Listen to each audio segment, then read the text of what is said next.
Hello, this is Richard C. Wilson at the Family Office Club, and today we're doing an investor mandate interview with Noble. Welcome, Noble. Hey, how's it going, Richard? Good to see you. Great, yeah. And what type of an investor are you? Well, I started off originally as kind of a private or individual investor as an angel, and so we'd invest in different projects. And in the last probably year and a half, we've teamed up with an accelerator here in downtown LA, and we've set up an accelerator fund. And before this whole COVID-19 thing started, our whole focus was to work with a lot more startups and a few key verticals. Okay, great. And in terms of geography, scopes of the types of startups, industries, pre-seed versus after someone has revenue, what's kind of the more defined scope of what you like to spend your time on investment-wise? Yeah. So our whole thesis has really started to center around a couple of core verticals: pre-seed, seed, some Series A, with the idea that we would be kind of co-sponsoring with others or bringing other family offices or groups with us into that space. And the target was along a few verticals.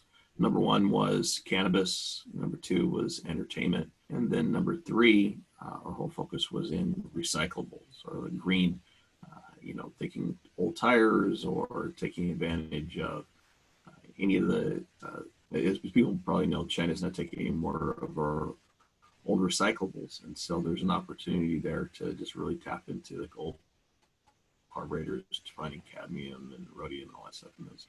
And so one of the cool things is, because we had already started down the path, and it was really, when we started focusing on cannabis, it was more of the fixed and axes. So we didn't really want to be in the a farmer, but the ancillary services. One of those services was testing and genetic testing of individuals to find out if CBD or THC actually worked in their bodies properly. And now we're kind of evolved into the laboratory business. Originally we were focus on the labs to do that specifically, but now we're looking at purchasing that does COVID-19 or corona testing. So it's kind of, it's one of those things you find yourself pivoting in the middle of the situation that you didn't expect before, but it was good that we already had added that vertical, the whole testing to people. Yeah, that's cool. There's, I think everyone's trying to figure out how to adjust their portfolio or where they double down right now. I know we'd invested in a all natural bath salt company on Amazon called Better Bath, Better Body. And we have found that they're up 25, 30%. And so we're reaching out back to a couple kind of busted deals that we had looked at before that are related to that, where maybe they've gone dormant or they're about to close their doors and they could be kind of acquired into that business perhaps. And everyone I talk to is trying to do something similar, like you just said, repurpose an asset or what's doing well and just make sure that's fully supported and, getting whatever progress they can. So appreciate you bringing that up. It literally was surprising. I just to get, even before yesterday the call came in. That's why just kind of top of mind. The call came in for us to acquire a lab that's in the middle of certification for COVID-19, and literally we're looking at this lab just to do this genetic testing. It's a particular test for the CBD channel, and lo and behold, they have the machine that was doing coronavirus, and then they're getting certified a year rate for COVID-19. We're like, okay, great pivot. We didn't, it's one of those things you didn't feel like you missed a beat. Right. Yeah, that's great. And in terms of everything that you just mentioned, what is in 2020 the most exciting type of deal that you want to source out of everything else? What's interesting is that like I said, entertainment is on the vertical. And so we've been constantly focusing on acquiring royalties, particularly music royalties. And recently we got an opportunity to buy a 10% stake in Quentin Tarantino's debut film, Reservoir Dogs.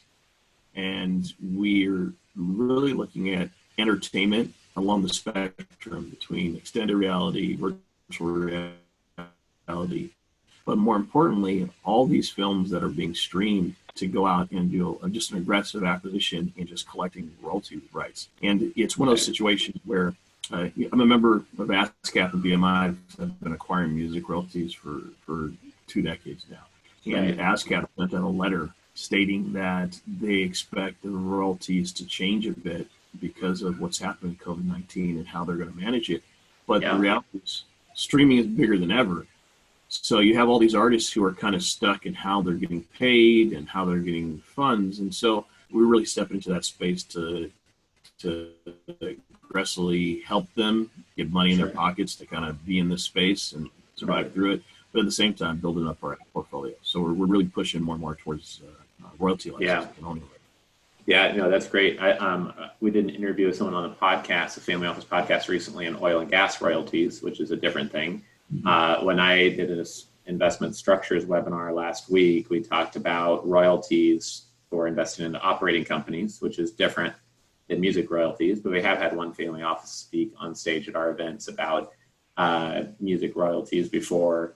And most people don't know anything about that niche. So I appreciate you bringing that up. If it's something already producing a royalty and you're just investing in access to that stream, it's less risky than when you say, oh, we do entertainment investing and, this up and coming guy who got a couple awards at some festival wants us to back his new film that Brad Pitt promises he'll be part of. I mean, you hear of those kind of daisy chain deals that you don't take very seriously for more than 1 second. And Disney announced they hit 50 million subscribers in 4 months yesterday, I saw. Which is all, really impressive, big news related to that. So appreciate you bringing that up.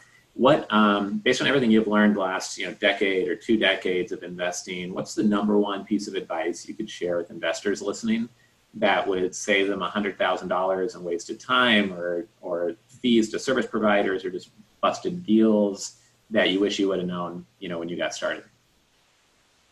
You know what, man, you got a flood of thoughts when you brought that up. Sure. But the one that really kind of sticks with me is this too will pass. I believe that oftentimes, you know my career. I've had a brokerage firm, hedge fund, I've traded day in, day out. And what I've learned over the years is just simply that you're never going to be right. Either you're not going to have enough positions when you're successful, or you're going to be in the wrong position. And so the reality is we don't really swing for home runs every time. But it's 100% this too will pass. And to just stay the course and stay steady and stay focused and remember your end objective, regardless of the tactics. The tactics can change along the way. But if your end objectives are key, then this too will pass. I mean, come on, Richard, you and I have lived through mortgage-backed failures. We've lived through the dot-com bubble one burst. We've lived through, and at the end of the day, you're looking at all this and you're like, well, I'm still standing. So this too will pass. Right. Kind of step into the verticals that make sense, and just be, and I guess be open to not being too fixated and doing things the way you used to do them. As long as you're able to be nimble and being willing to pivot to see where the new opportunities are without demanding that it has to be a success immediately, you'll start finding the silver lining. Like, come on, bath salts, who knew? And now you're doing a big pivot, and it's a smart pivot. It's not like more people are going to be home, and so anything in that vertical makes sense now for people. Home goods and home comfort. I think we had this whole food craze where everything is healthy and you got to buy Whole Foods and everything. Well, a report came out this morning. Frito-Lay, Doritos, chips, all the major comfort foods are now going skyrocket because no one really cares about low fat and whether it's green. And it's like stress eating, right? Right. But the thing is, those are verticals that, up until, if you had said 6 months ago, these are going to be, 55% increases, I would have laughed at you. And so that's really the reality, is that this too will pass. And as long as you're really staying present in the moment, understanding what's happening right now, not what you think should happen, like I was traders, then you're going to be okay. My friend Joe Polish, runs a group called Genius Networks, and he says that drug addiction or any type of addiction is just self-soothing.